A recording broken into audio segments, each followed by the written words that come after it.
Hey guys, welcome back to Honkai Star Rail. In today's video, we're doing our Ruan Mei guide. Now, we also have, as always, a new code, so I'll leave that in the pinned comment and the description so you guys can get your free stuff from the new characters. But I'll leave timestamps in the description if you guys do want to bounce around, and let's get into it. All right, kicking it off with her basic attack. It's a standard basic attack. You will be using it with her because she is skill point positive, which is fantastic, but there's nothing crazy tied into it. Her skill is going to give her the overtune effect when she uses it, which lasts for 3 turns and reduces by 1 at the start of her own turns.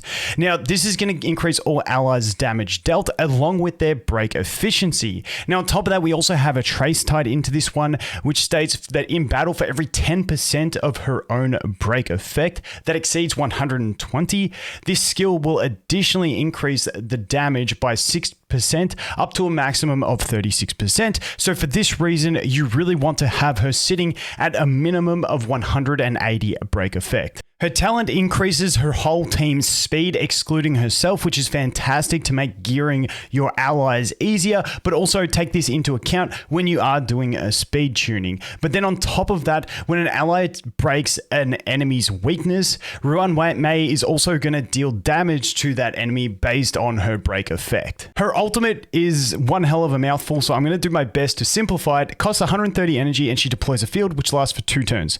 Like her skill, it's going to reduce by 1 at the start of her own turns. Now, while allies are in this field, they get all type res pen increase, which is fantastic for damage, and their attacks will apply a bloom effect to enemies. I'm just going to call it a bloom effect because the actual word is just too hard for me to say. Now, when an enemy under this effect tries to escape their weakness break, they will be further delayed and take additional damage based on Ruan Mei's break effect. Now, the one catch with this is if they've tried to break out of their break and they got delayed again, attacking them again will not reapply that effect. You've got to wait for them to actually recover, and they can only get that delay 1 time per break. Her technique is a buff type, meaning you can use it, swap to an ally, enter combat, and still gain the effect. The effect is that when she enters combat at the very start, she will use her skill once without consuming a skill point, so you can get that buff up straight away. Now, it also has a massive mouthful about the way it's used in Simulator Universe, but basically, if you use this before entering combat in Simulator Universe, no matter who you enter combat with will reduce the toughness of the enemies, and if they break them, it will apply that character's break effect to those enemies. It's kind of like the way Silverwolf works with her technique. Now, depending on how many blessings you have in your possession, the break and stuff is going to be further amplified, and it just becomes monstrous. So essentially, if you're struggling in Simulator Universe, use this thing before you enter combat, and it's going to be very helpful. Now, for her traces, she has 3 great abilities that she unlocks through here. She gets 5 extra energy at the start of her turn, which is just completely helpful. Then she increases the break effect of allies by 20%. And on top of that, this is that other one that we spoke about in her skill,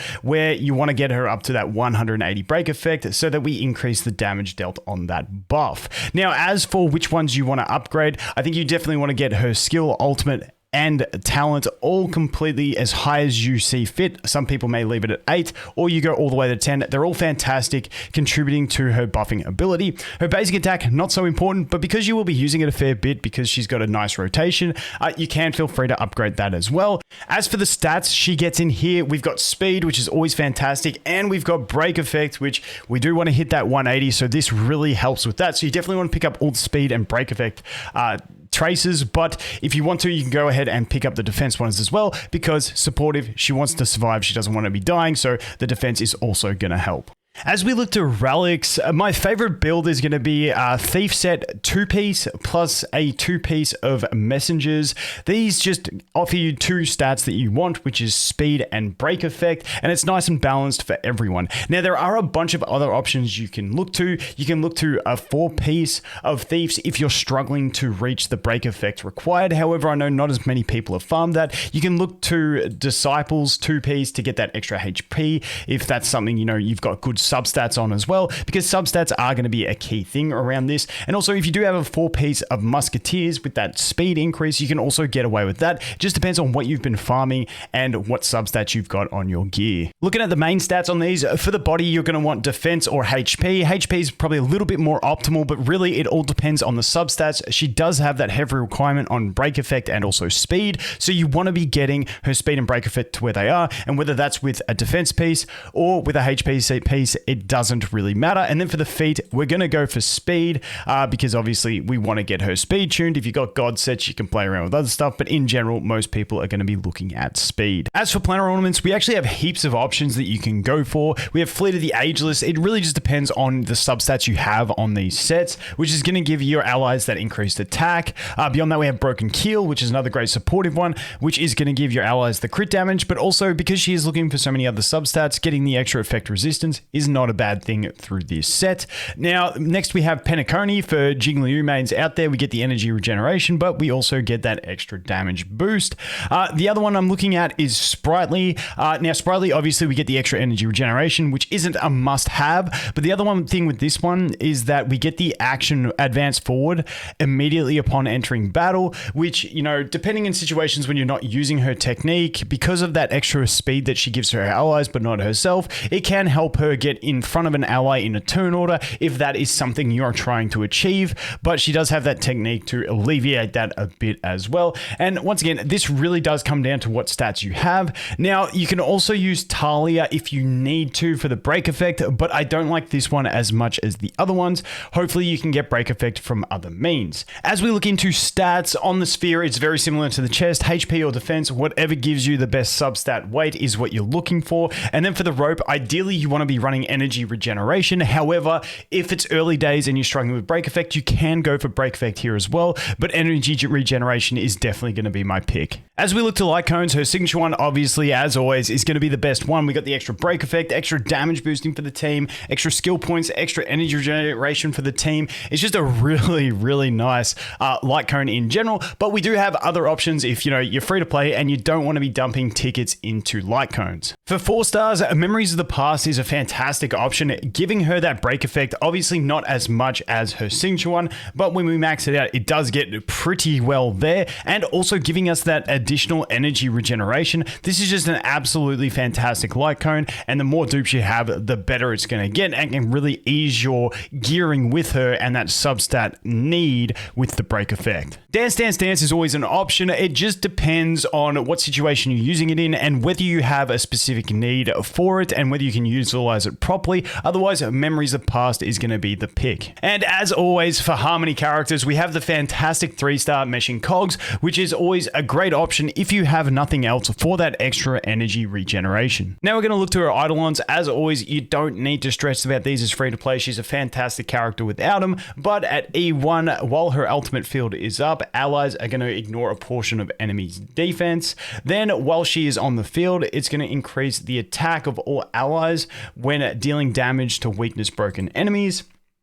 At E4, when an enemy's target weakness is broken, her break effect is going to be increased. Then finally at E6, this is going to increase her ultimate field's duration and also increase the break damage multiplier of her talent. As we look to teams for Ruan Mei, she's actually really versatile. You can play her in double support teams or double damage teams. Early game, you can also bring a defensive support if you have to, but literally she can be splashed into anything. The most important thing is making sure you have a damage dealer that can actually has the element to break an enemy, so you are getting those additional effects. But besides that, she is super splashable and can go with anything. My favorite comp is her with Bronya and Jingliu and Luocha. We got a ton of skill point generation to just completely fund that Bronya Jingliu hungriness that they have.